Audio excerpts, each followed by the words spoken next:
तो एक बार फिर से आज तक पर आपका स्वागत है। आपके साथ मैं हूं अंजना ओम कश्यप। आज का ये शो पूरी तरह से इस बात को हमने समर्पित किया है कि अगर कोरोना वायरस तेजी से फैलता हुआ नए नए अवतार ले रहा है, जिसे अंग्रेजी में वेरिएंट कहा जाता है, तो हमें उससे कैसे सुरक्षित रहना है।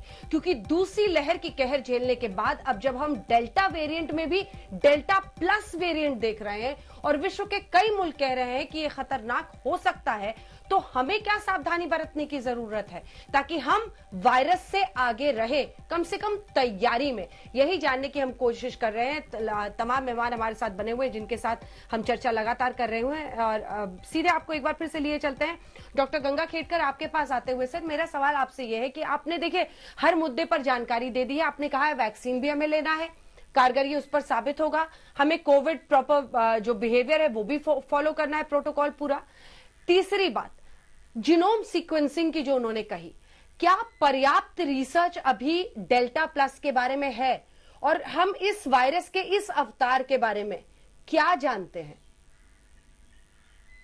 नहीं, डेल्टा प्लस के बारे में जैसा मैंने पहले बोला, उसमें डेल्टा जो पुराना पहली उससे पहले जो डिटेक्ट हुआ वह जो विषाणु था उसको छोड़ के और एक जो 417 के 417N नाम का म्यूटेशन हुआ है, जो साउथ अफ्रीका के जो वेरिएंट्स थे जिनके जिनके वजह से वैक्सीन की एफिकेसी कम हुई ऐसा अंदेशा था, उन वेरिएंट में से ये एक म्यूटेशन उसमें ऐड हो गया है।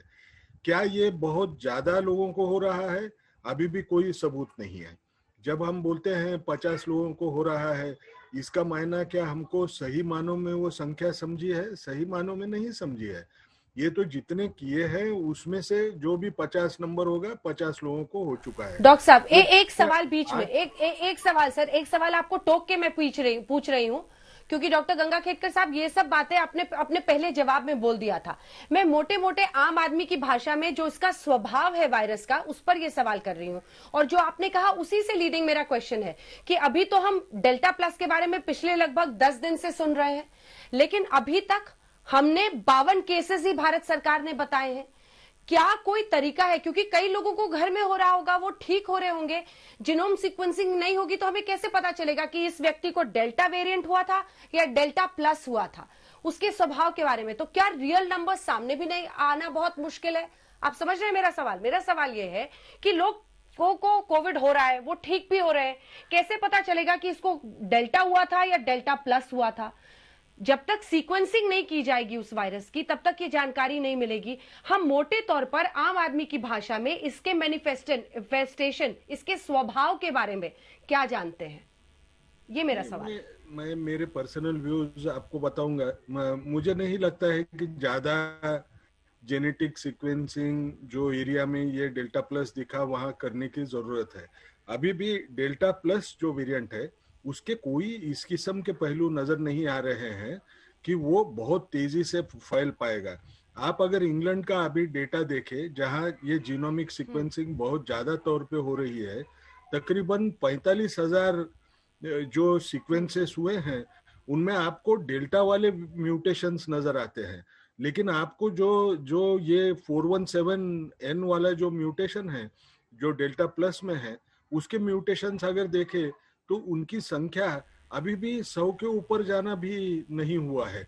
तो मेरा कहने का मतलब ये है, डेल्टा प्लस तेजी से फैलता है और डेल्टा प्लस की वजह से ये रिसर्जेंस होगा या नंबर ज्यादा बढ़ेंगे, ऐसे कहने के लिए अभी सबूत नहीं है।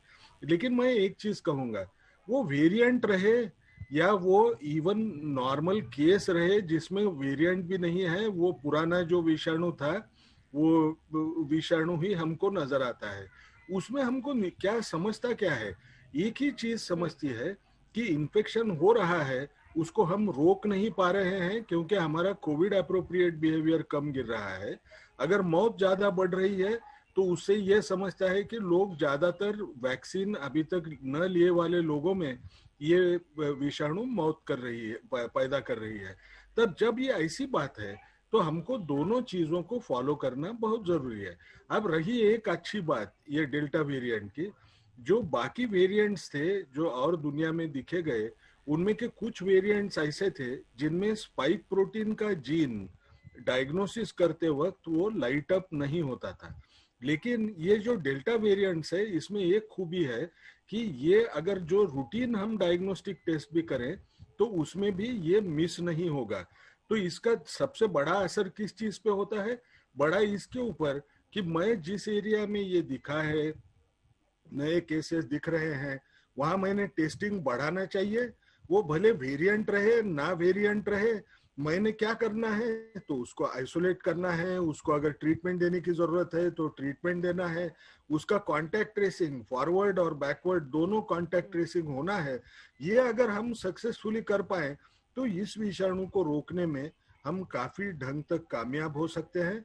कुछ पर्सनल रिस्पॉन्सिबिलिटी हमारी, वैक्सीन लेना और कोविड अप्रोप्रिएट बिहेवियर का पालन करना, सरकार की एक रिस्पॉन्सिबिलिटी टेस्टिंग जितनी ज्यादा हो सके उन एरियाज में करना है, नए इन्फेक्शन के केसेस देखना है, उनके कांटेक्ट ट्रेस करना है, इस सबको आइसोलेट करना है, और सबसे बड़ी बात जिसको ट्रीटमेंट लगती है उसको देना है। और इससे बढ़ के तो कुछ है ही नहीं, डेल्टा प्लस रहा तो भी।